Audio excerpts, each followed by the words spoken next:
Thank you. Thank you so much for having us.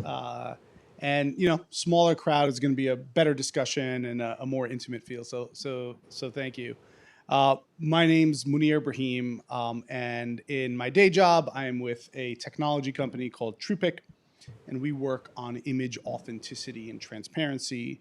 I work regularly with Santiago and a variety of other folks. I also have the great honor of lecturing and teaching a class at SIPA, the School of International and Public Affairs, on a lot of these topics.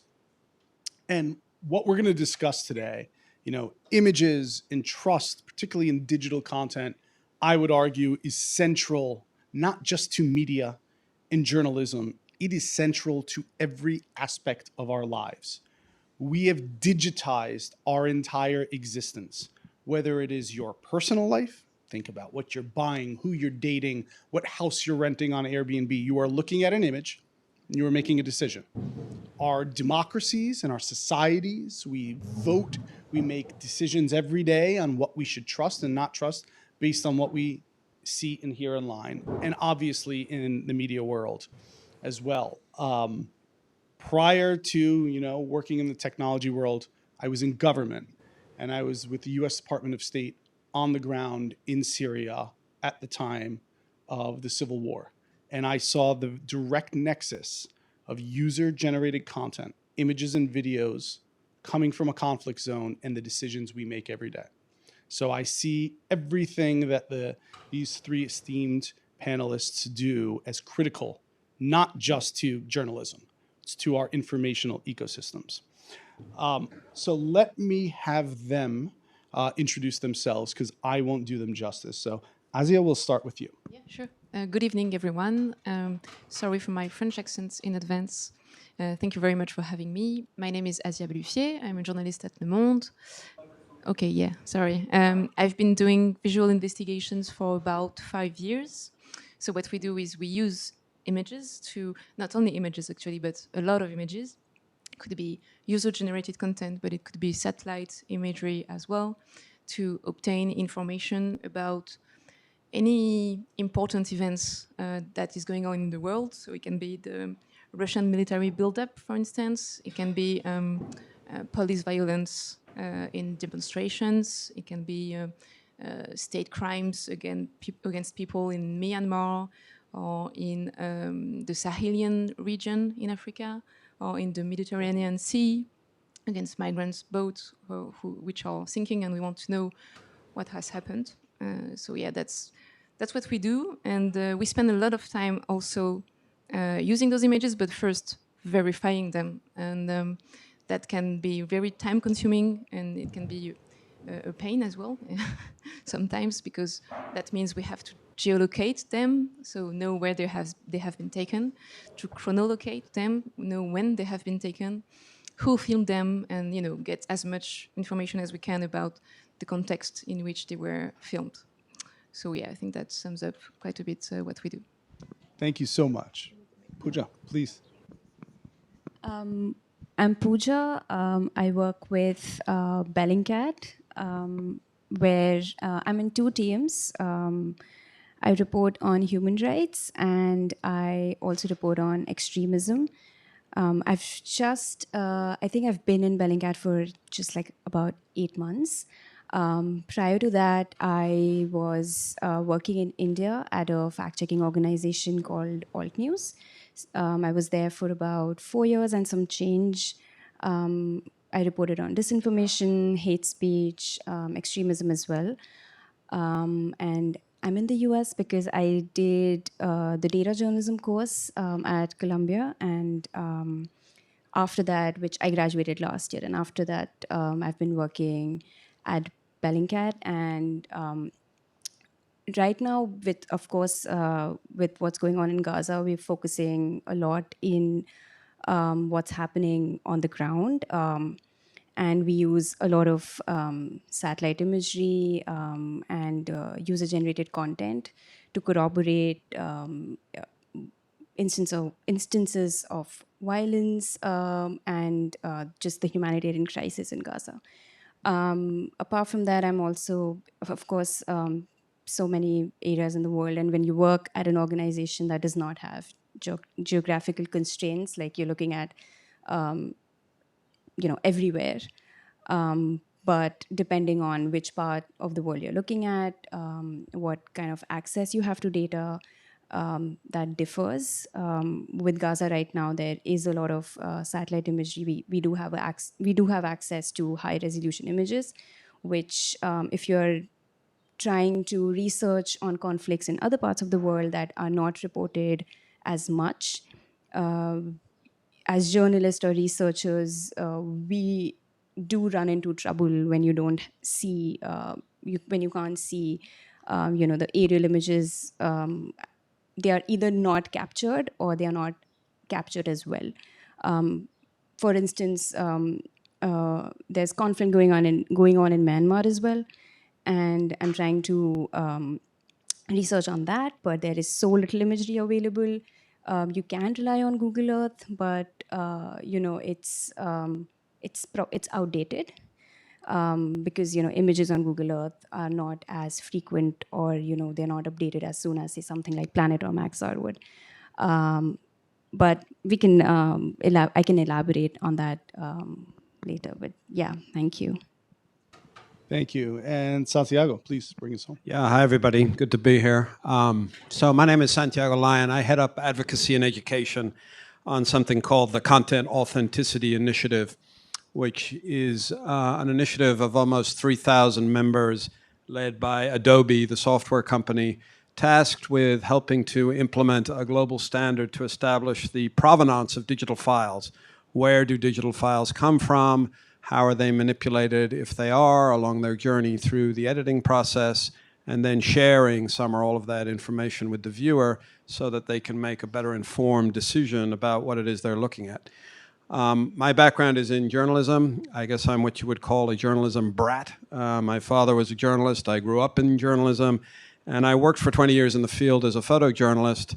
And during that time, I spent a decade photographing war and conflict around the world. I think I photographed 9 wars on 4 continents, had all sorts of near-death experiences and dramatic situations as I sought to bring the truth to viewers and readers around the world. After that, I became vice president in charge of photography at the Associated Press.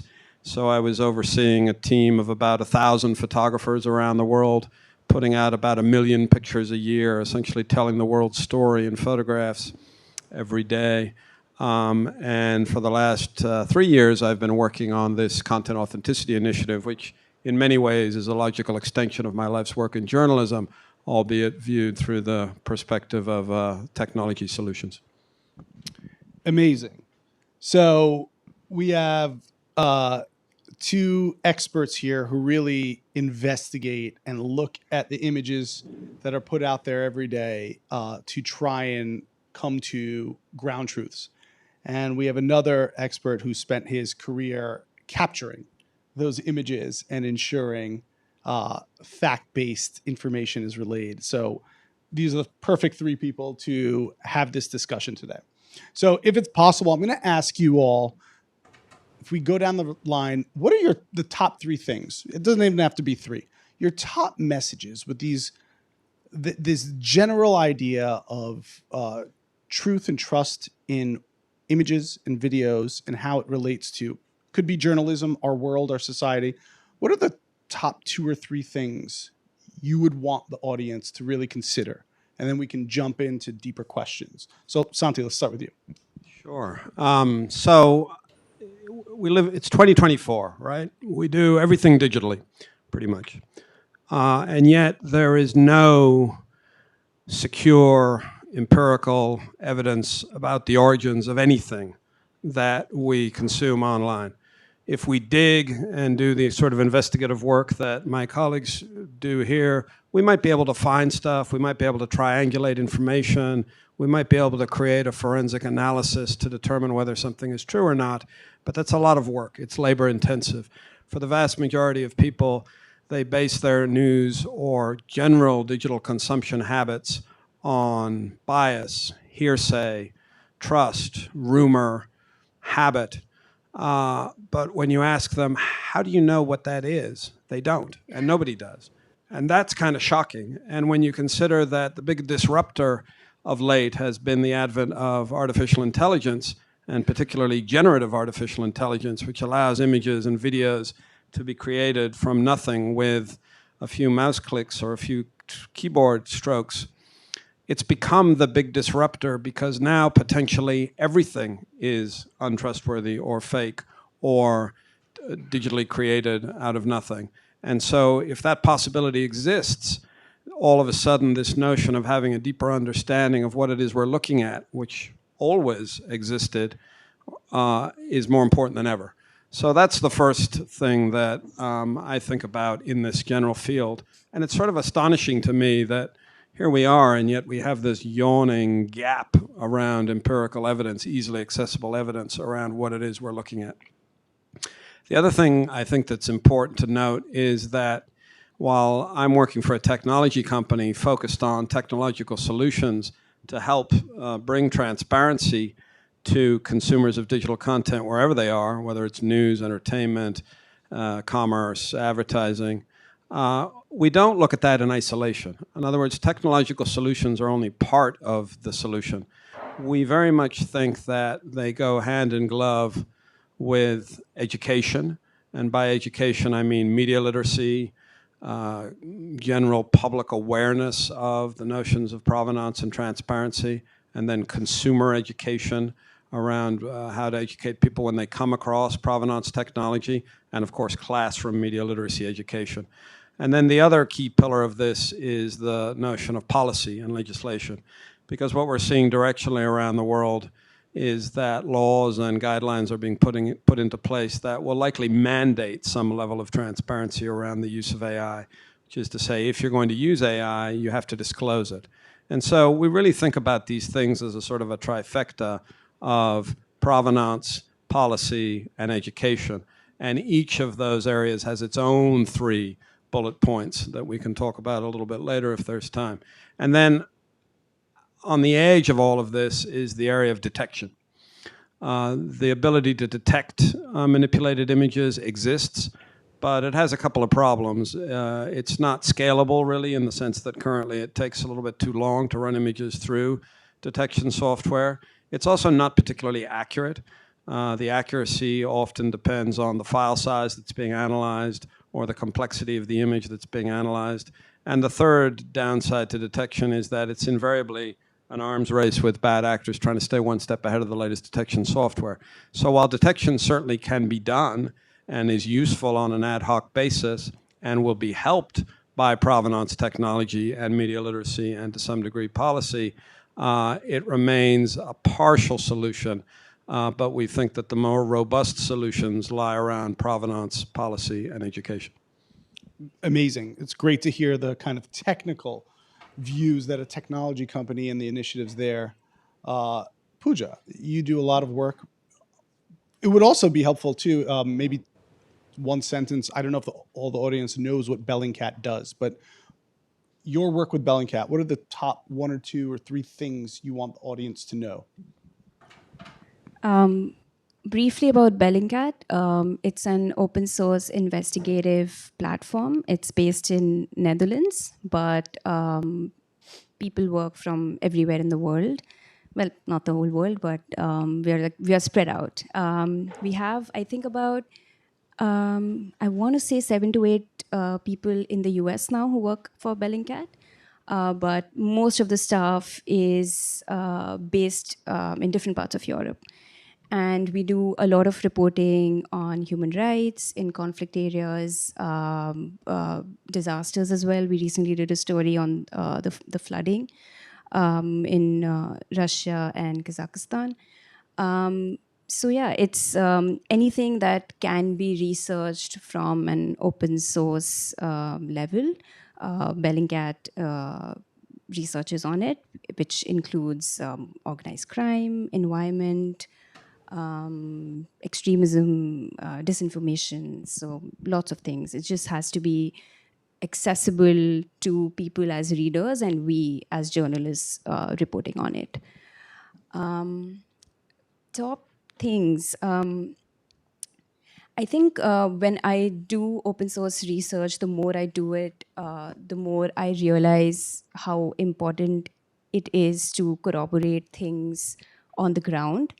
I don't think it can work in a vacuum while I'm sitting in my New York apartment with my laptop and reporting on Gaza, in from my room. And well, there are reasons why people do it, because it's a conflict area. You don't have a lot of foot on the ground, so it's good that you have access to satellite imagery that helps you report on areas which otherwise would not be reported as well. But it works hand in hand with traditional forms of journalism. We recently did a story on Gaza, showing the humanitarian crisis in Gaza while tracking the loss of trees. You can pull up the link to my story. So we decided to do it that way because we were noticing a cyclical pattern. Is as the war progressed from north to southward, what happened was that trees were vanishing, and not just because the IDF was destroying them. If you maybe I can do it. I can do the scrolling. Thank you.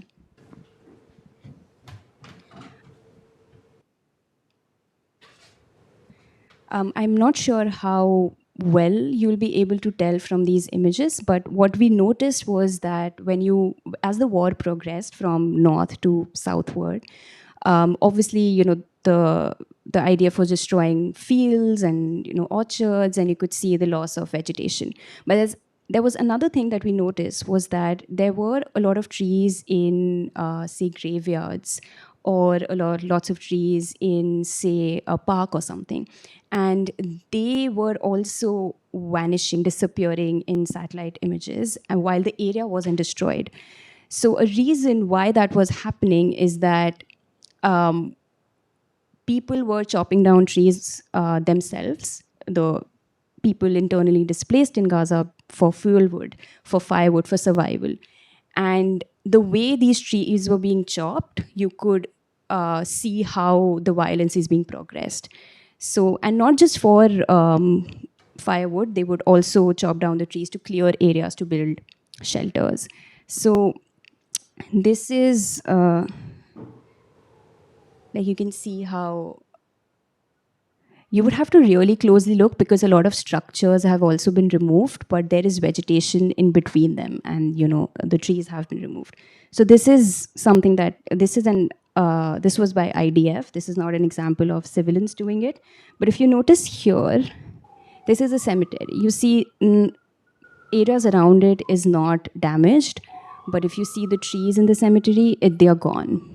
That is because civilians have chopped down trees for their own use, for their own survival. But why I mentioned that, is this, one second. Yeah, why I mentioned that it's important when you're looking at satellite imagery to also be able to whatever extent you can, corroborate things on the ground, is you don't see everything on satellite image, and it can be very misleading. This GIF is really quick, but that's Nasser Hospital, which was used as one of the main areas for people to shelter. You see there's a stretch of, maybe I can point it, sorry. You see there's a stretch of like trees there, and as the tents are increasing, the trees are disappearing. And when I wrote the article, I wrote a sentence there, that the area is now barren, with all remnants of life, disappearing, which includes the trees. But then I found a video by this journalist from Al Jazeera who was at the site, and you could see trees. There were rows of trees still standing, which I could not see from satellite images. There could be multiple reasons for that. Well, if you're lucky, you see a satellite image where it's nice and sunny, no clouds, the shadows are falling perfectly, and you can use it to do your analysis. But what if it's in a conflict area where there is so much smoke, it's blocking the shadows. There may be trees, you can't see them. So it's very difficult to make judgments like 100% this is what's happening. It's very important to corroborate things, even though we are, I'm going to sit now, even though we are relying so much on open source, but there can be an over-reliance, and you need to, nothing takes away the work that I think reporters are the real heroes in journalism. Nothing beats being on the ground. Sorry, that was a long answer. I have thoughts on AI as well, but we can talk about that. Was incredibly fascinating. And it seems as though one of the real takeaways is leveraging open source and the information that's out there to make perhaps counterintuitive or not obvious extrapolations. And that's critical to your work. Asia, you do a lot of this for one of the world's largest newspapers. Thank you. What are some of your top thoughts you want to share with the audience? Well, as someone who's been doing visual investigation for some years, I kind of have a hate-love relationship to images. And I think to answer the tonight's question, should we trust images? I think the answer is no. But at the same time, I do believe that images are a gold mine to obtain information. And I think that's what the main message I want to send tonight. And to exemplify maybe with one case, what I just said, I want to show you one video. Can you show it on the screen, please? Thank you very much. So yeah, maybe some of you will remember this one.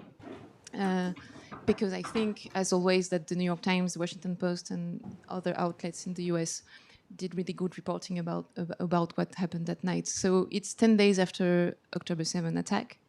And there is an explosion in a hospital, the Al-Ali hospital in Gaza City. And it brought a lot of attention because reportedly hundreds of people were killed.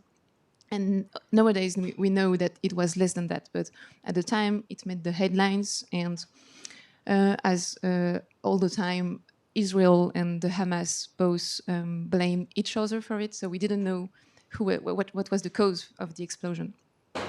But that time, Israel shared one video, so it comes from an Al Jazeera live stream, and they used it as an evidence that it was a Palestinian rocket that malfunctioned and that fell on the Al-Ali hospital and that caused the explosion.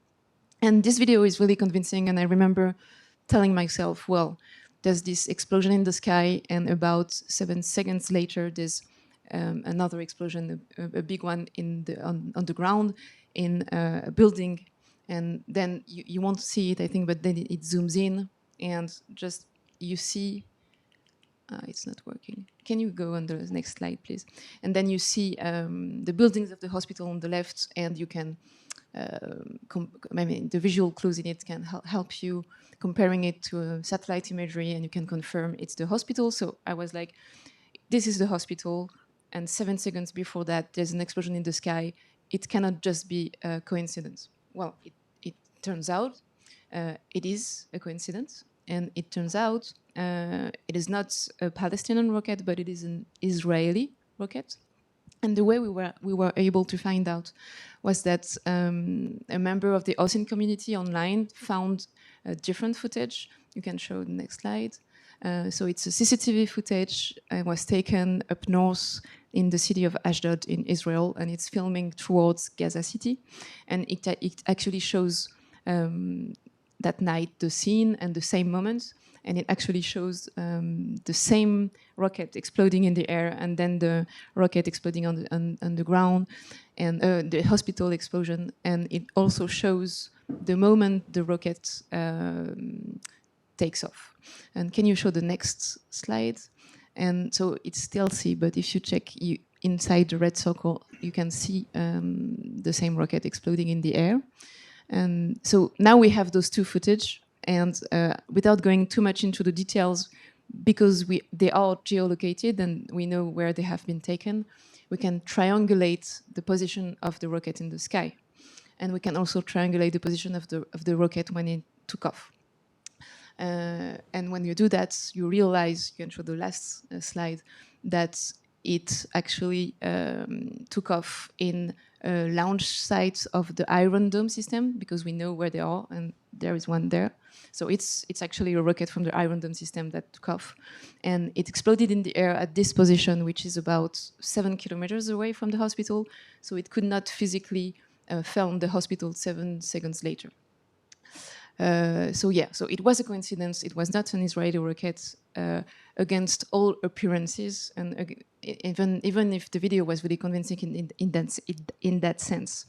So what I want to show you through that video is that we should not trust images. At least we should not trust the first impression we have of those images, because that first image, you can show maybe the first slide, it's not a fake image at all. It's a legit one. It's just the interpretation of it that was wrong. So we should not trust them. But at the same time, it's so powerful to be able to use those images. I mean, only 2 footage can teach you that a lot about what happened that night above Gaza City, even if you're not there, even if you cannot go underground, actually. And also independently, because it's a war context. There's misinformation, and the only way you cannot rely on any of the 2 sides' discourses, of course. So those images, I think, are really important. And the main message I want to say tonight is that we should not throw them away just because images are becoming more and more difficult. More and more difficult to verify. Thank you. Please come back and join us. Incredibly fascinating. So we have all 3 panelists essentially saying we need to identify and figure out the veracity of digital content. Santiago obviously is working through technical methods to help that, and Pooja and Asia are working, in a human-intensive manner to really ground truth this. But the one thing I would want to highlight too is that we are at a stage, and perhaps this is obvious, that we need veracity in the content we consume, and that's largely because of our consumption habits. The velocity at which we take in information, mainly by social media, is constant. It is every second. Image deception or miscontextualized images have been around for 100 years. But it is now the velocity at which we take it in that really births a lot of these efforts today. So let me start with the open source investigation teams. Well, I'm going to ask a couple questions. We'll have a discussion, and then we definitely want to open it up for audience questions. Shani, please just keep me honest on time when we should turn. So I saw the 2 Gaza investigations. It immediately strikes me. My first question is, how long did that take you both? And how many people worked on those investigations, the trees and the rocket? Do you want to start? Okay. Well, it took about several days, maybe a week.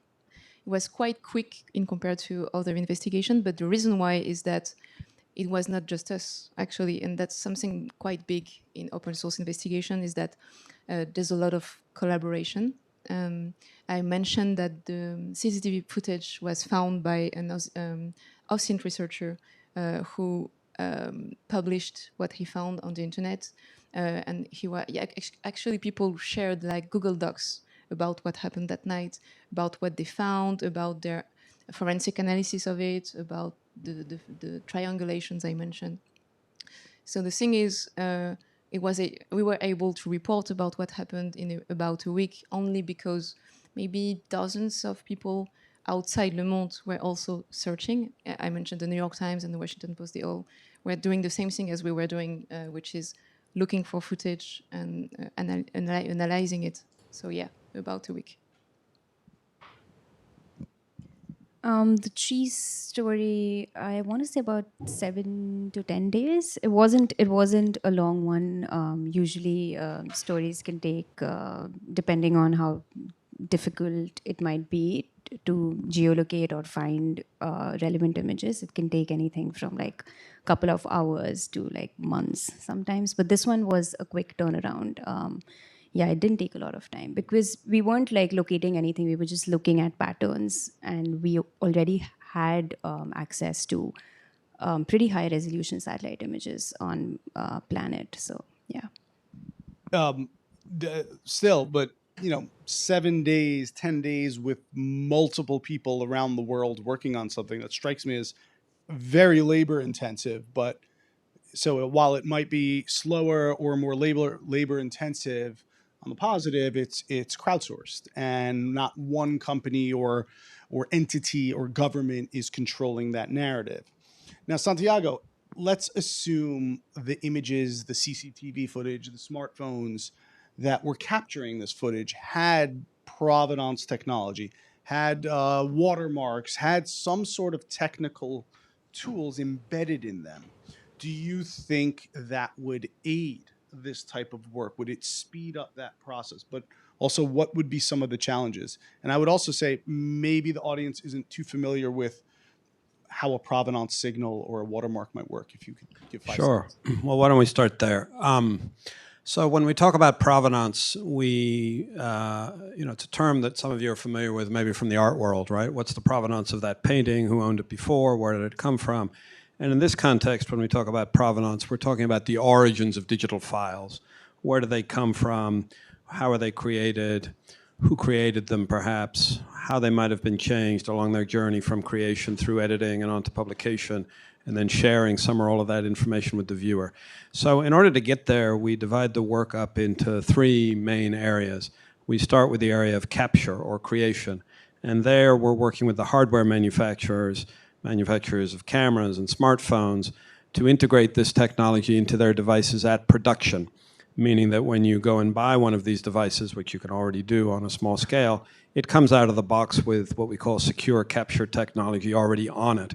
And then you as the user can choose to activate it or deactivate it depending on what the default setting is. What that does is it empirically establishes what device was used to generate a digital file.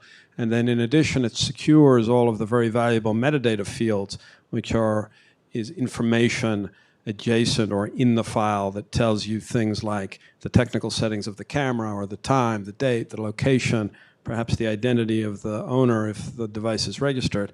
And those metadata fields have been around for a very long time and contain a lot of very useful information, but it's not information that is secure. It's quite easy to hack into. So what we do at the capture side is establish the origin of the file and then secure that metadata to make it more reliable and secure than it currently is. Then we move on to the area of editing. There, what we're doing is integrating this technology into editing software. Because the work that we're doing is all open source, it's being implemented across a variety of editing software platforms, Adobe, of course, but others as well. And what happens here is that any changes that get made to the file in the editing process, let's say you crop an image or tone it or darken it or lighten it, all of those changes get captured and added to the file in the form of secure metadata. So what you're essentially doing is creating an edit history that allows you to go back and say, the picture started like this, but when it got through the editing process, it looked like that.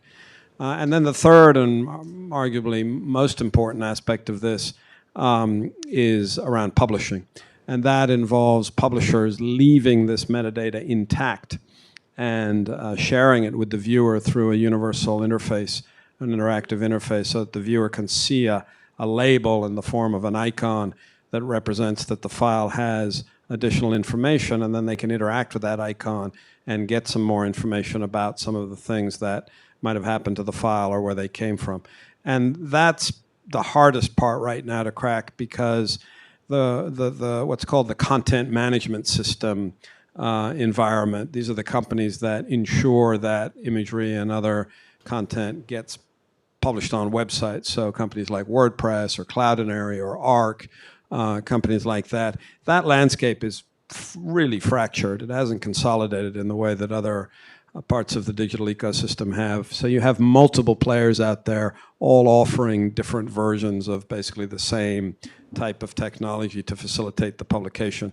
And so trying to work with all those myriad different content management system providers to get them to leave the metadata intact and display the underlying provenance information. So that's how we're thinking about it. That's the challenge. We're starting to get there. But if you can imagine a world where provenance was ubiquitous, where every piece of content that you came across online had some underlying provenance information, the way that we sometimes think about that is it's the digital equivalent of a nutrition label. If you go to the supermarket and fill up your shopping cart with packaged foodstuffs, every one of those items has a nutrition label on the back that tells you what's in it, how many calories, how much sugar, salt, etc., and it allows you to make an informed decision as to whether you want to eat that or not. This is the digital equivalent. In other words, it allows you to make an informed decision about where did that come from and should I trust it. But of course, it's only part of the issue because, as I mentioned before, it necessarily goes hand in glove with media literacy and educating people about what the signals mean in the digital nutrition labels. But getting back to your question, if those CCTV cameras had this provenance information attached to them, what we call content credentials, if they had content credentials attached to them, I think it would help in the investigative work that my friends here do, because it would immediately allow you to ascertain certain things very quickly that you might then need to compare and contrast and triangulate information and validate it through other methodology, for sure. But when I was talking, I think last year to the people at Bellingcat, the founders of Bellingcat, and some of the people there, they were really excited about this kind of technology facilitating the kind of forensic investigative visual work that Bellingcat does and that other people do, because it accelerates the process. And it could be, one of the things that I often think about in this context and many other contexts is this notion of imagination. And when we see how far we've come over the last 100 years of technology, and you see the massive advances in dissemination of imagery. When I started in the mid-1980s, it was a film-based environment. We were sending photographs down phone lines. It was sort of almost James Bondish type stuff. A black and white picture took 15 minutes to send, and now we're sending color pictures instantaneously off of our smartphones. And so when I think about that progress in the last 30 years, and I try and imagine what is going to come, not in the next 30 years, because things have accelerated exponentially, but what's going to come in the next 3 years. And I can imagine a world where artificial intelligence, which we rightfully should be cautious about, also has tremendous capability to accelerate this kind of investigative work and accelerate our understanding of imagery. And I can imagine a world where content credentials or provenance information is on pretty much everything. And we could even find ourselves using artificial intelligence to accelerate the analysis of images instantaneously based on that information and other information, so that the work that takes a week or 10 days now could be done in 10 minutes. That's, I think, what's ultimately going to happen. But in order to get there, we have to use our imaginations, and we have to be brave, and we have to be leaders about pushing these outcomes forward for the greater benefit of society. No, so you hit on some really important points. And the one thing that's becoming clear to me is that there should be a natural potential synergy here between the open source investigation community and some of these new veracity indicators that go into the digital content. If there's a way that open source investigators can leverage that to accelerate their work, now we might have two sides of a coin that can kind of work together in the near future. And I do agree on this exponential growth. In fact, AI is going to power it. It's not going to take 10 years. It's going to take 1, 2, 3 years. But you raise kind of the elephant in the room, right? Generative AI. It is the buzzword, kind of like blockchain and NFTs were, but this one's real. Like, this is like a big deal. What are some of our thoughts and concerns that synthetic images and videos and audio and LLM text-based language introduce to your life's work of ground truthing information, either visually or any other way. Let's talk a little bit about what are some of the considerations that we're thinking of for generative AI and the threats that it actually could potentially hold. So, Santi, we'll start with you and we'll go down. I think I can sum it up in one word, which is doubt. Right? It creates this doubt. You don't know what you're looking at. You know, is it real? It might be. Is it fake? It could be. I don't know. And we don't know right now. And we don't have the tools at our disposal. If we do a lot of work and some detection software and investigate and spend a significant amount of time, we might, mitigate some of that doubt. But at the very beginning, it's doubt. Generative AI has caused this doubt to enter into the general digital ecosystem. And when we think about the magnitude of this, some people, we think about the big advances in technology over the course of humanity. You have the wheel, you have the printing press, you have the internal combustion engine, you have, things like that, the discovery of electricity. And you imagine what our lives were like without those things. And some people have likened AI to be on a par with electricity in terms of insignificance.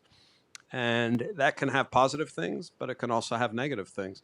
And in the same way we regulate electricity so that we don't go around shocking ourselves, I think there's a need to think about how we're going to use AI responsibly. And if I could anecdotally add on, the word doubt, I think, is a great one. There is a term known as the liar's dividend. Has anyone ever heard of that term here? It is a term that was coined by two scholars named Bobby Chesney and Danielle Cintrone from UT Law School and UVA Law School. And they wrote a national security paper that bad faith actors will simply claim images and videos are fake to undermine any reality. And that's the doubt that Santi just raised. Generative AI is an accelerant to that. This is something I witnessed as a former US diplomat in the UN Security Council. We would see images, war crimes evidence come into play from Syria, from Yemen, from northern Rakhine State, and we would see other countries on the council simply stand up and say, those images are fake. Prove to me they're real. Can't. That's the doubt. When generative AI is actually a real thing now, that creates a much bigger amplification of the use of the liar's dividend. Pooja, generative AI, what are some of the biggest concerns that keep you up at night for not only your work, but just in general? I think adding on to the doubt point, the lies dividend thing is a reality. We saw that happening with Gaza. There were AI generated images shared of some violence, some, I think, solidarity protests, and I think one of the most popular examples, or the one that went pretty viral, was claiming that when there were videos of children who were who died in the violence, and claims that this isn't real, it's a doll. I mean, I get where that they didn't claim that it was generated, AI generated, but the fact that anyone can say anything on social media and then delegitimize something that is true, AI images just add on to that. Anything you can just, if something does not match with your biases, with your perspective, you can just say, it's AI generated. If there's like one AI generated image that is proven to be AI generated, and it has been shared in the context of an event that you're looking at, that is all it takes to say that everything else is also AI generated. So I think it's challenging for journalists, because how do you prove, or how do you show your audience that this is credible versus this is not? What else keeps me up? I think there is advantages to it as well.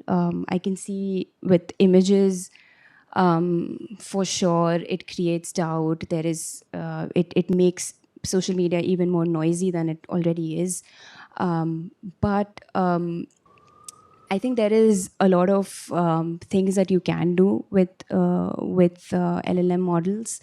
You can train the data. I think New York Times did a story on.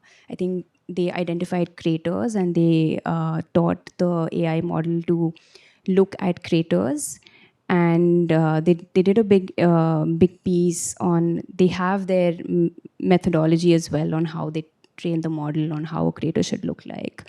And they identified craters in the whole of Gaza. It was an incredible piece. So it also aids journalists. It's not all bad. With my limited coding skills as well, I try to use it as much as I can.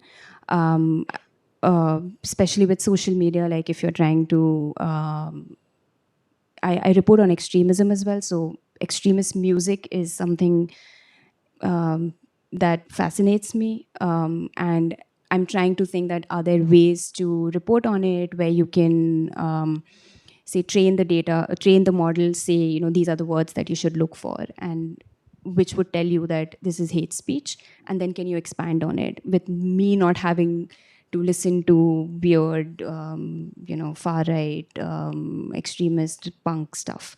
So it is helpful for sure, but I can also see why it adds. I think one example is the whole Kate Middleton drama that happened, and with these OSINT enthusiasts on TikTok saying that this is how this was created, and it just makes people who are random internet sleuths claim that we this is how you can detect fake stuff, this is how you can detect AI, but a lot more goes into actually being able to detect it, which it's getting sophisticated by the day. So I'm not even sure if we have enough tech to detect it right now. As Santiago said, that it's not accurate, the models, the software that we have right now, but I'm sure it'll get better with time. No, and thank you for the helpful reminder that there could be positive uses to AI, and Santi, you made the same point. So forgive me for being overly cynical with AI. I tend to be that way sometimes, but as it's you, something that keeps you up, or maybe something that you're excited about that you will really use. I agree with the word doubt. I think we've all been tricked with, online tests where you have two images and you have to say which one is the AI generated. I've been tricked as well. So I think we are heading toward that world in which we won't be trusting images by default. And I think that's not bad. I think actually that's pretty good to have this doubt. I think you spoke about media literacy. I think there's a need of image literacy, kind of, where people just don't trust it, but you also try to figure out if it's true or not. Because I think the role of verification is going to be more and more important. You're right to say that it's labor intensive and that we cannot, media outlets, for instance, verify all the images, but still, for important ones, we'll be able to say if it's fake or not. And I think that's important because it shows people you can check them, you can verify images, and it also shows the methodology, kind of. And I think that people on the local communities, whose images won't be checked by the New York Times, there's no reason why they couldn't, check themselves those images. So I think, that's quite important, and that's one of the solution, maybe. Of course, I agree. Authenticity tools and certificates I'm also very excited about that. I just think that we cannot rely only on that, of course, because we live in a world where there are disinformation campaigns and people who use technology to turn around those things. and they can, like metadata today on photographs, they can be modified. So I guess authenticity tools certificates can be modified as well. But that will help for sure. Yeah. Great. Thank you. I think we have about 30 minutes left. Is that correct? I want to ask one more quick question. Yes, sir? Oh, sorry. We're not at questions just yet, but you get the first one. Yeah. In 1 minute. I just want to get one more question out of them. Thank you. And this is a tough question. I'm going to ask you just 1 minute responses. In everything we're doing, there is a person who took that image or video. There are sensitivities, and by the way, they're working on life and death situations. It's not, is that cake real that we saw on an Instagram feed? Maybe work on fun things like that. But what we saw here are life and death situations. There are sensitivities associated with that, right? That location, that phone, that time, that date could put somebody at risk. Likewise, with provenance technology for putting something on a camera or on a phone, that information could put someone at risk. Really quickly, if you could give a sentence on how you handle the sensitivities. I know it's a loaded question to answer in such a short period of time, but Asia, we'll start with you. Yeah, just, well, I think we already have that problem right now. We always wonder, should we publish this image on Le Monde's website? I mean, why should we do it? Whose life is in danger if we do it? So it's always a balance, between public interest and infringements on people's private life, for instance, or the risks for their lives as well. And so, I mean, for instance, if we don't have to put a face online, we don't put it online, we blur it, something like that. And yeah, I mean, in the case you describe, we always try to protect the people's identity, the person's identity, the person's information about location, stuff like that. But there's a public interest in using those images, user-generated content, and so on. So yeah, it's always a balance to do. I think it's a good question, a difficult one to answer, especially briefly. Brevity is not my strongest suit. But I think it is a problem for sure, because for open source researchers, like, we take everything from social media. All the content that we see has been shot by someone, has been uploaded by someone on social media. A lot of the times, we even taken permission from someone when we use their footage to corroborate something, to geolocate something. So it is something that we think about all the time. And I think it really depends. Obviously, as journalists, I don't think just because you're an open source investigator, protecting your sources is not important as it is in traditional journalism. But if it's an incident where a lot of people have posted videos on, it's difficult to track that one person who may be the source of the detail that we have put in our stories. So in that case, it might be okay to base your story without properly, like, reaching everybody out, reaching out to everyone. But there are cases like in 2020, when the Ukrainian flight was, the passenger flight was shot in Iran. I think there was only one footage that was put on a Telegram channel that the New York Times, Bellingcat, and a few other organizations as well used to geolocate where exactly the missile attack happened. Now, that's one person. Nobody else had that footage. So it's very easy to track who that person is. So in that case, the Times did reach out to him, did take his permission, got the original footage from him, which was higher resolution, and it also helped with geolocation. So I think it really depends when you would want to absolutely take permission, when there aren't a lot of other people who have posted similar content, and this person can be traced or tracked. I think it goes without saying that they should know that their content is being used. And Santi, same question.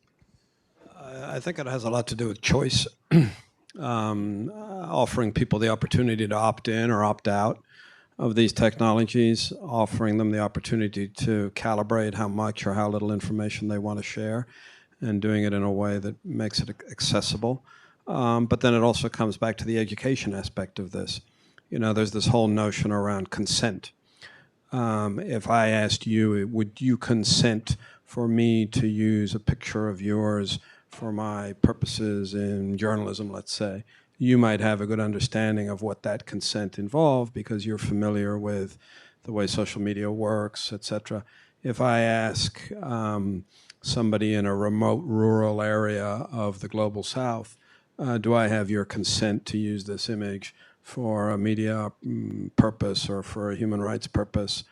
That person may or may not have an understanding of what consent means and the ramifications of sharing information at scale because of their background, their education, whatever the circumstances might be. So I think we get I keep coming back to the notion of education in lockstep with technology. You can't use technology, or I don't believe you should use technology in isolation. It needs to have an education component so that people understand the ramifications of what they're doing. And I think that that hasn't happened enough in recent years. And, you know, there's a lot of suspicion and animosity towards the technological community because we've seen what's happened in the past with data harvesting and, you know, all sorts of things that have been used, our personal data been used to create billions of fortunes for you know, owners of tech companies, et cetera. So I think education and technology and education go hand in glove. Makes sense. Thank you. All right, let's go to questions. Sir, you're front of the line. Apologies. Please, go ahead. I'm a little slow in the technology field, so I just want to know, like, a brief summary. How would you know, long story short, if a picture is credible? That's the question, right? That's the main theme. So how would you know if a picture is credible? Long story short. So you can determine a lot of things about where a picture comes from, in terms of where it was taken, when it was taken, what device was used to take it, time of day, perhaps the identity of the person who took it, and you can compare and contrast that information with other information that you have to try and make a well-informed decision about the veracity of what you're looking at. So there are ways to try and determine whether an image is true or not. Where it gets a little bit more complicated is in the content of the image itself.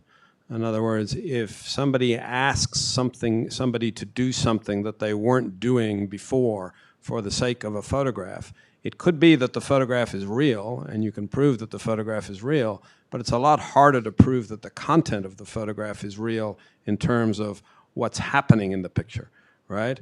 In other words, So you mean we live in everybody's always editing pictures, right? So sometimes you can't tell if it's edited. That's what you're saying. Yeah, so if I have a picture of 10 people laughing and next to them is one person crying, right? And I show those 11 people, then I can see it's 10 people laughing and one person crying. If I remove the 10 people laughing from the photograph by cropping them out, and all of a sudden I have a picture of one person crying, it changes the whole way the picture is perceived. It goes from a picture of joy with some sadness to all of a sudden a picture of just sadness. The picture itself is real in the sense that it was taken, it happened, but what I did to the picture afterwards in the cropping of it, or maybe I had 10 people laughing and I said to one of them, hey, pretend to cry, right? Okay. So okay. A lot of it has to do with what happens around. Yeah, that's a little too left. I guess basically what I'm saying is without hurting your head, right? I'm a journalist or something, and I want to figure out if this picture is credible without digging too deep. I just would have to look up the background, right? Like as far as like a resource check.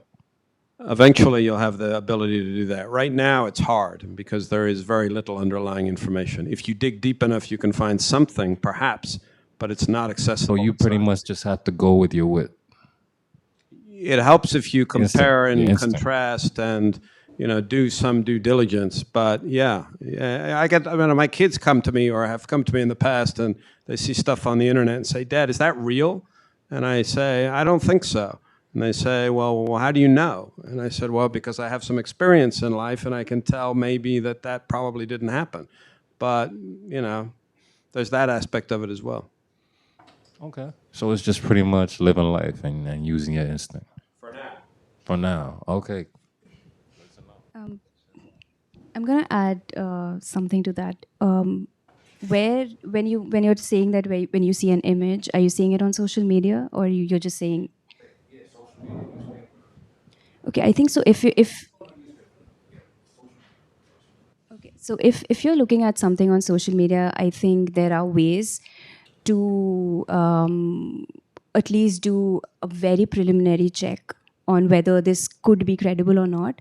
Is one, what language has been used to share that image? Does it have commentary on it? Does it try to inflame you or rouse some emotions and things like that? So does it if they are saying that this is an image of something that happened, like, I don't know, like a bomb blast somewhere, has it been reported? Have they added a link to it? Have they mentioned who took the image? So I think if someone has posted something on social media without attribution or without other details, it's a good tell that it could be misleading. I'm not saying that it is, but if it's a unique picture, like you can't find it anywhere else, and which has no details other than this happened somewhere, it cannot be trusted completely. So if you have your phone, all you need to do is just like Google it. Has it been reported by other media outlets? I see so many images being shared, and if I see like someone has like editorialized it with the language, I tend to not believe what I'm seeing. And it could be real as well, but it could be old, it could be placed out of context. So I'm not saying do like a whole fact check and reverse image search it and all of that, but you can do the basics on your phone and just try to like gauge the person's perspective who's sharing it. I would add on to that too. I'm a little more cynical. I do not think there is a way you can definitively tell and detect if an image is authentic or real. Here's one. There are intensive, open source investigation where you're looking at the sun, pattern, the time, but I don't have those skills. The average person does not have their skills. You can go to your iPhone right now, click on any image, hit the little eye in the bottom right-hand corner, change the time, date, or location. You send that to anyone, they're going to check the metadata, and a picture taken here will say Baghdad from last year, and that's the metadata.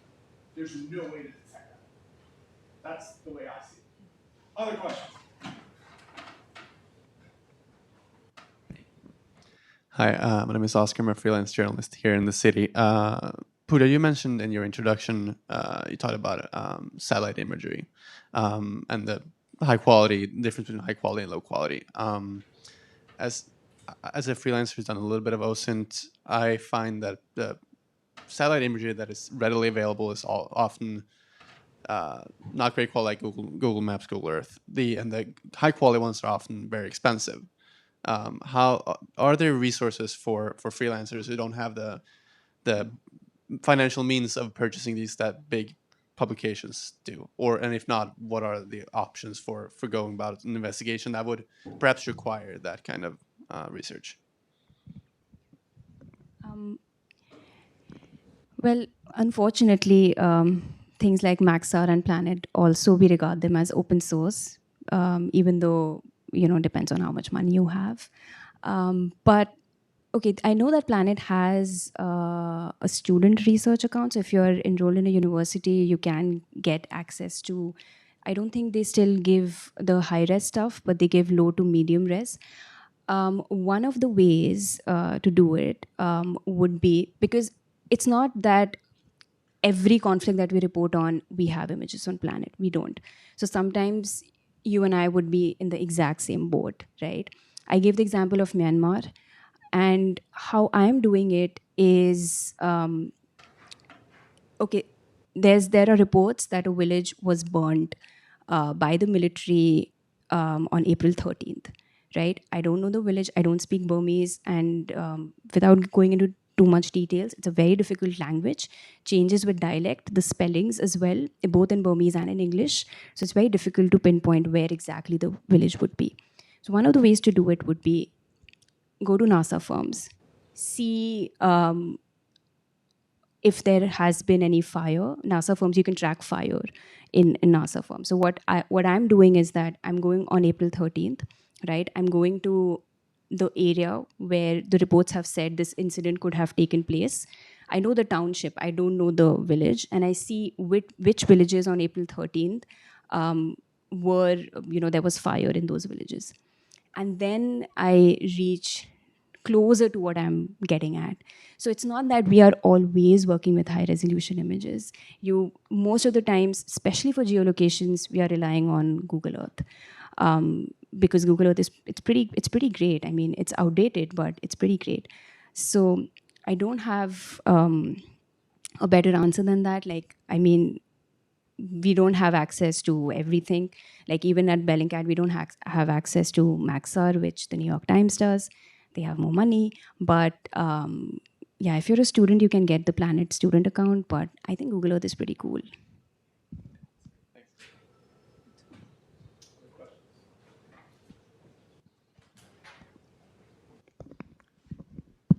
Hi, I also have a question about satellite imagery.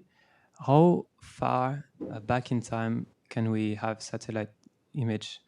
I'm wondering because I'm currently working on the story about climate refugees, and they tell me that 50% of the island is underwater. And I wonder if there is a way to look at the islands across several decades, maybe 2, 3, 4, I don't know how many, how long can we have these images, do you know? Several decades will be difficult, I think, because I mean, satellites have been in space for a long time, but the ones that we use for high resolution are pretty recent. But for climate, I think you don't really, maybe climate research is, I'm not sure you need high resolution, but I'd say about like 15 years back in time, 20 years back in time. That's the oldest imagery I used. Then you have on Google Earth Pro, you have some aerial images as well, but they are taken by flight, so not everywhere in the world, of course.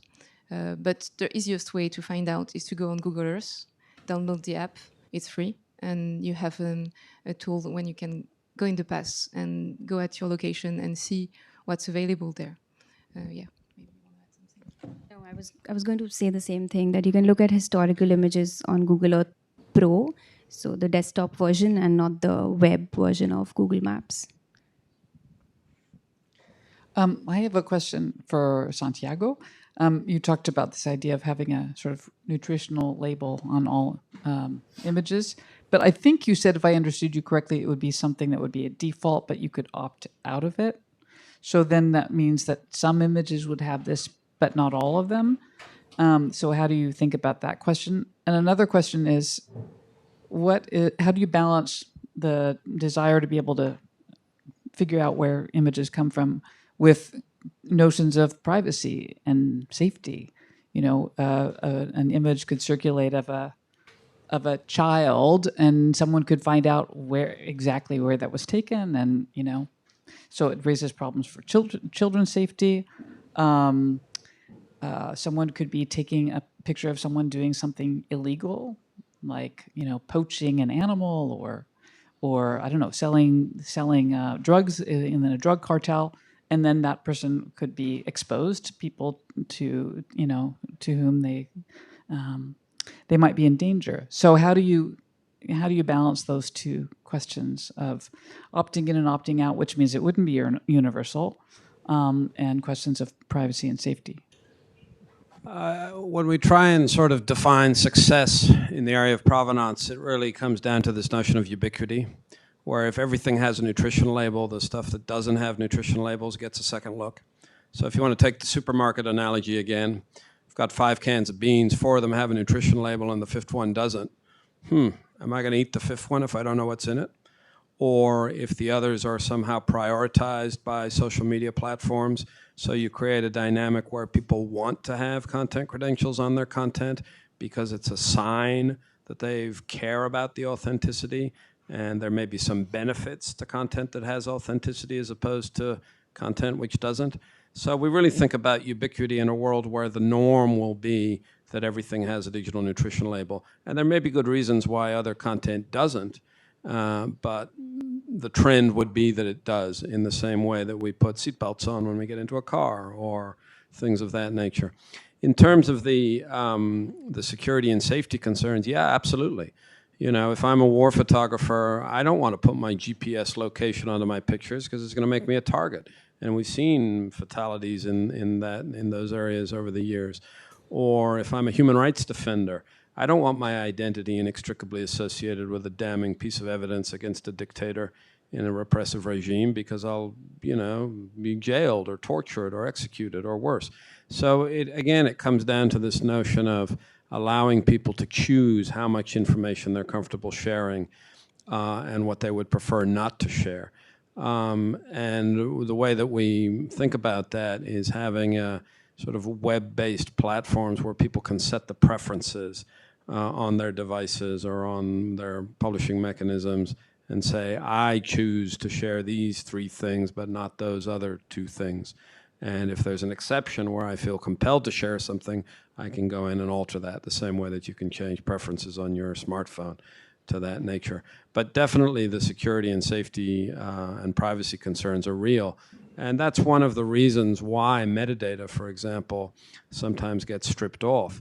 There are sort of 2 reasons. One is legacy technology, where in a previous world, sort of throughput of communications channels wasn't as fast as it is today, but also storage was not as advanced as it is today. So the goal was to make the files as light as possible. So let's strip off the metadata because that weighs them down. But the other reason increasingly is around privacy. If you don't know what's in the metadata, the default safety mechanism is to strip it off. What we're saying here is, if you do know what's in the metadata and it adds value to the content because it has some information around its privacy, around its provenance rather, then leave it alone. And that's what we're working to get going. And the good news is, in terms of ubiquity, you know, so the Content Authenticity Initiative is about 3,000 members or so. About 1,000 of those are companies. And more recently, we've seen bigger players like Google getting involved, and Meta and OpenAI, and we expect some of the other big players to get involved too, because we think that given the doubt that has been generated by AI and generative AI in particular, in order to mitigate that doubt, you have to have a deeper understanding of what you're looking at. Otherwise, it's like, you know, driving in the fog with no lights on. You can do it if you want to, but you don't know what you're going to crash into. So we have about 10 minutes. Let's see if we can get 2-3 more questions.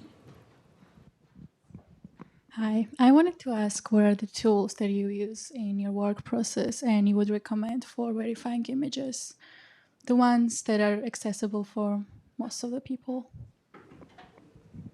Could you repeat that? I didn't get the question. If you could recommend any tools for verifying images that are accessible for people that are not required to be paid. Go ahead. Okay, I'm going to give a similar answer to the first question. I'm not suggesting that everyone here becomes a fact checker, but I think there are basic things we can do. Obviously, I'm not suggesting that you will get to a definite answer, but I think step 1 is questioning. What I'm seeing, is it true or not? The moment you question, you're already breaking the chain of misinformation, right? Because you're not believing. So check for sources. Even if it's an image, does it relate to some incident, some conflict, something. Has it been reported or not? And if you want to go a step further, you can download it, go to Google Images, upload it, reverse image search it, see if you find other instances of that image. If you're even more ambitious, then you can take out your laptop. There's this, if it's a video, there's this software called InVid, which helps you break videos into, videos are also essentially images. So it helps you break the video into multiple different images, and then you can reverse search that. I don't think any of this is 70% of the work that fact checkers do can be done on your phones with just Googling stuff. So yeah, that, I think that's more like an advice than, I don't know, like there's no definite answer of what, but most things that you should, like you should do is already free, like Google is free, so. Maybe I can just add something about that. If something bad happens somewhere, it's very plausible that there will be several sources as images and also other sources about that.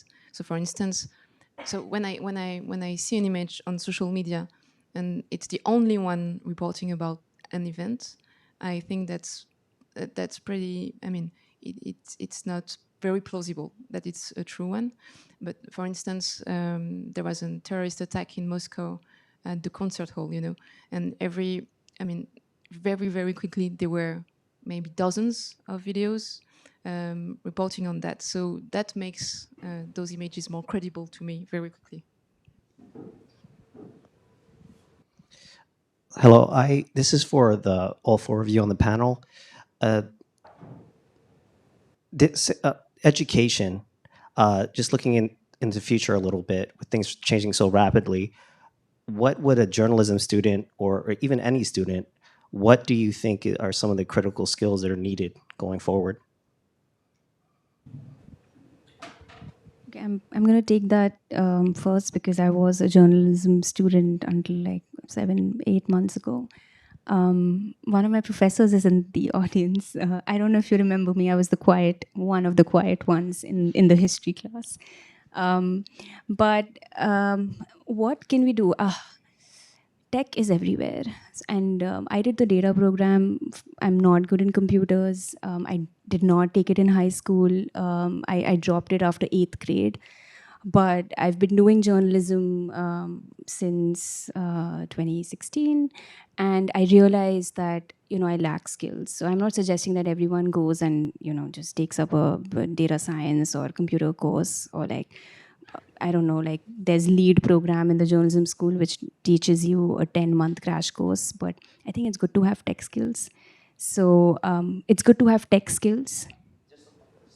For example, coding. Well, I would disagree. I don't think that's true, because I think you still need to have foundational knowledge to be able to give good prompts to ChatGPT. You cannot code I think it's become such a buzzword, or like something to say that, oh, you know, everyone is going to become redundant.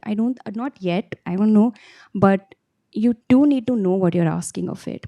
Like, I know basic coding, and because I know basic coding, I know where the code is going wrong, and I know where ChatGPT can fix it, and I know where it's making mixed mistakes as well, and why what I want, it's not giving me that. So, of course, not what can journalism students do.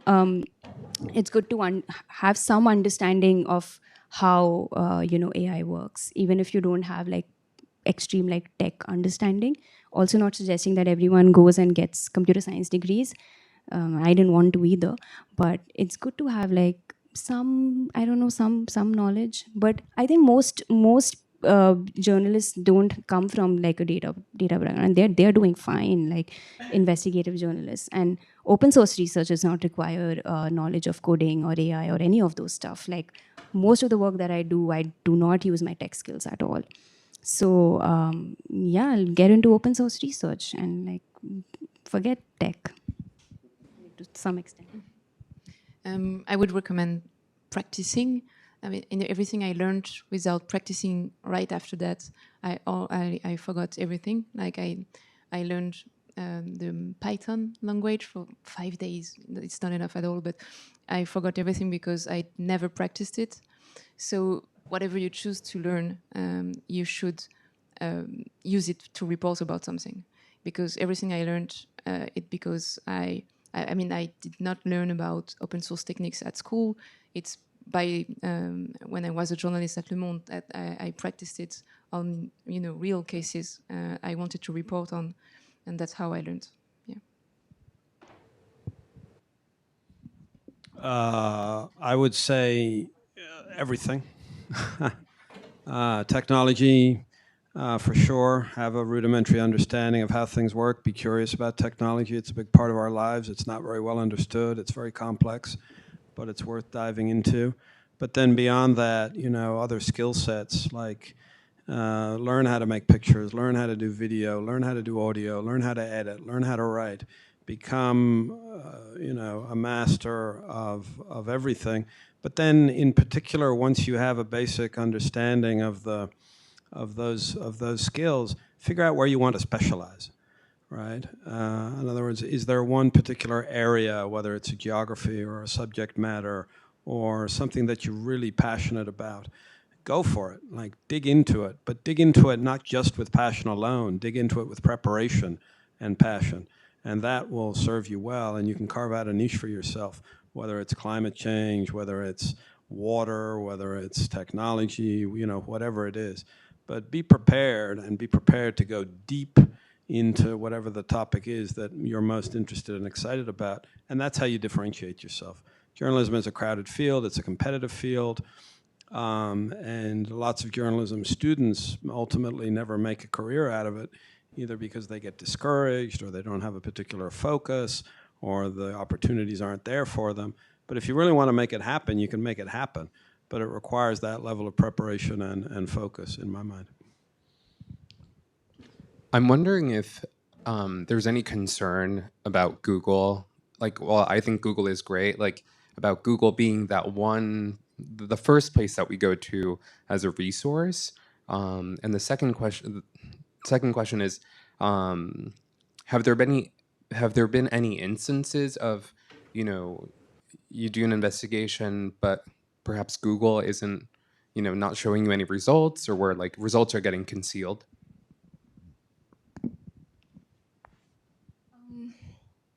I think very little of what we do, we rely on Google, because if it's a lot of it is just social media. I'm not sure I get the second question. I guess it could be Google or Instagram. Have there been any cases where they're, through their algorithm, perhaps hiding certain images of a specific conflict, and we're just not able to, we know that there are images out there, but they're not popping up in the results page? Okay. I think there are, if they have sort of, what is the word? When you sort of like a shadow ban or something, then it's a different question, different thing to worry about. But yeah, if some things don't turn up, there are ways to search on Google that make your search more specific to reach to what you're looking at, instead of like a plain search, like a basic search of XY bomb blast somewhere. Just if you're looking at a specific area, you can put things in quotes. You can use search operators and make your search more, pointed. So that things that go hidden, or which are, say, on the 20th page of Google, show up earlier. What was the first question? Whether we rely too much on Google? Was that whether there's any concern that we're relying on too much on Google or social media platforms as well? Yeah, and Google now has the generative AI search result thing as well, which is terrible. Doesn't even let you now go to links. The whole purpose of Google was to redirect you elsewhere, but now everything is on Google. So there is an over reliance, and I don't know, from a very reader's perspective, it meets the purpose of what Google was supposed to be. And you don't want people to be stuck in Google, but that's what Google is doing now. I don't know if others have. I don't think there is a case where there was a conflict and there were images taken by people and Google or social media platforms hid it. I don't think so. I think they're all bubbles. So you can, because of algorithm, not be exposed to some content. There's a lot of content that because I've never typed the search word, I'm not exposed to them, but they are there. So if you search with some specific words, I mean, if you dig in it, you'll find them, I think. And about the concern about Google being so powerful and being able to hide some stuff from what we can see, that is a concern. I mean, I've not encountered that case. So, I mean, it's not an everyday concern, but in my mind, I know that if someday they want to hide something, they have a lot of power to do it. So the only thing we can do is use multiple sources. Still today, Google doesn't own everything. There are different sources, and that's a good thing, I think. But yes, maybe that could become a higher concern someday. Okay, last question. Let's make responses brief, please. Oh, yeah. I'm just curious about what kind of different media or data you used for your forensics research. Like you mentioned about like satellite images. When you talk about it, heavily rely on the weather conditions, if the image is clear or not. But actually, for like vegetation studies, there are open source data available online. It's through different kind of wavelengths, then you can detect the vegetations and the concrete on the surface that might help with this kind of research. So I wonder what kind of different data in your working experience that like help you like to do this research beyond like traditional tools. And then another question is like I recently came across an office called Forensic Architecture. There are a bunch of architects, and then they build the 3D model and simulate the scene of the event, and then which not only like simulate what it is, but also build different insights based on what they've done. So I wonder, in your working experience, if there's any like people coming from different professions that helps with your study. We're over time, so please. I've got to jump on a plane, folks. Thanks, Tom. Thank you.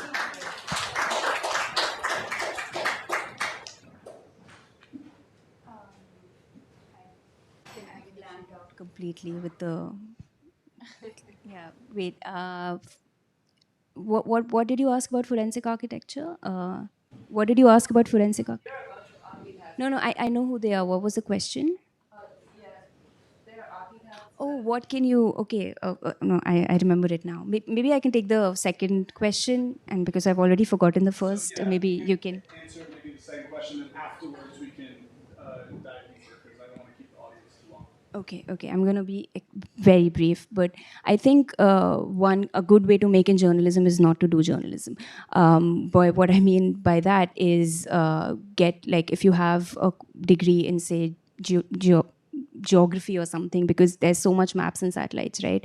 And people in Bellingcat who have done, who do geospatial analysis much better than I do, come from that background. And it's good to have that knowledge. And the folks at forensic architecture as well, like their skill level is completely different from what I am able to do as well. One of our researchers, he studied physics, so he is able to like do analysis where I don't know how he does it, like he does some, the angle of the thing is this, and so you can tell where it's coming from. He does audio analysis using physics. So there is everything under the sun can be useful for journalism. And I don't think a journalism degree is required at all to be a journalist, even though I was in a journalism school. But that was to learn coding, I don't think you can be taught journalism in school. But it's good to have knowledge from other fields, and then you bring your own expertise and your own niche. So yeah, too many computer grads in journalism now. Maybe on your first question, very quickly, I've used once SAR images, SAR, sorry. So it's radar images, non-visible wavelengths.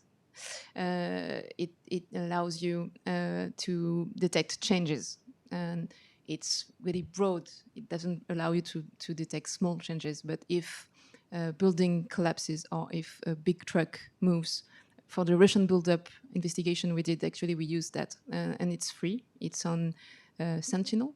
Maybe you know that platform. It's from a European program, Copernicus program. So it's low resolution images but free. Please join me in thanking our